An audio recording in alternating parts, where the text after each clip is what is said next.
My name is Amandeep Sandhu and I'm 43 years old. 35 out of these 43 years I have been a caregiver. It started right from when I was born because my mother was schizophrenic. And growing up in a family where there was such a long shadow of an illness, actually it seemed normal to me. I didn't know the world outside my family. And whatever my mother did, though it was, now if I look back at it, it was quite bizarre, but it seemed normal to me. So it took me a long time actually to understand that there is something wrong here and we need some kind of care beyond what the family could provide. In the process, I feel that the biggest support I got was from my father, who accepted my mother's illness. And this acceptance of different types of family members is, I think, very critical to care for mental health patients. The care can take various forms, but what is most important is that we deal with it with a degree of empathy, and that empathy is not only towards the patients but also towards ourselves. Often in families we see that when one person starts displaying some symptoms of what we finally call mental health issues, what happens is we start with denying them, we start with not giving each other spaces to speak about how they are feeling, or we don't even accept their displayed behavior towards the rest of the family or whatever is their life like. We as a society, I feel, are too fixated on what is normal and what is beyond normal. And that is where our problems start. Because a family is actually a place where we should be able to, and with we I mean that even those who are suffering should be able to feel safe. But families themselves have such rigid rules of how behavior should be, how people should deal with each other, how roles have to be fixated, that we sometimes don't give the people those spaces where they can express themselves, where their actions can be noticed by others but not judged, and then they start either covering up or they start rebelling against what is forced upon them. And that is where all the clashes in the family start.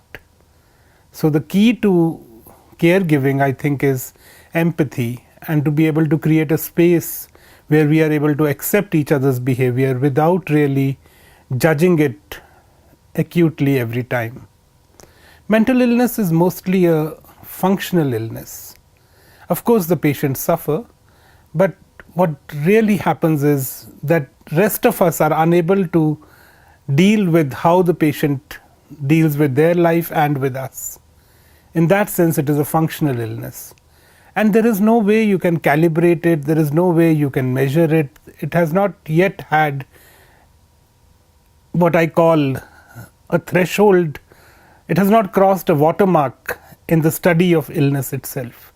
Like, for example, in other sciences, like in physics, you have the apple falls and then you know that there is gravity. And then from there on, every action has an equivalent reaction, becomes a rule with which physics works. Chemistry works through the periodic table. Biology works through Darwinism. But mathematics works through the number system. But psychiatry has not had its watershed moment.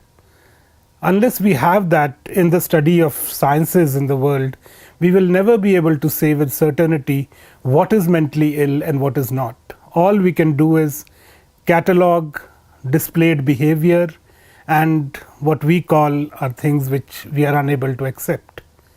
That is exactly why we need a great degree of empathy to be able to deal with it. But what is also needed, and this is where we fumble, is that the patient also has insight into their condition. And this is where I feel mostly, in my experience, 80-90% patients don't get an insight in how and at what times they start behaving in ways which are unacceptable to others. or even to themselves actually, if they were not in a mania or not in a condition of, say, depression or stress or whatever. So we have to create an insight in the patient. We have to light that insight somehow. It's almost impossible to do it. I can't tell you that you are mad. You will not accept it. I can tell you that you can see you don't have a limb. I can tell you that you can see that you are unable to see, you are visually impaired. But I can't tell you that you are mad. It just doesn't work. I can't tell you that your thinking is wrong. That also doesn't work. The only thing that works is gradually the patient comes to insight, into being able to recognize that at some points they are fine, at some points they are not fine. And this not fine is very, very cultural, very social, very defined by families and societies, and what is now sort of what we all need to do, ways of being able to earn a living for yourself, being independent, being, there are a number of things about what is non-functional. But the patient, once they get the insight, treatment becomes 50% easier. Because if I were to, say, display behavior which you think is mentally ill, and you were to force medicines down on me, the medicines can only work till a point.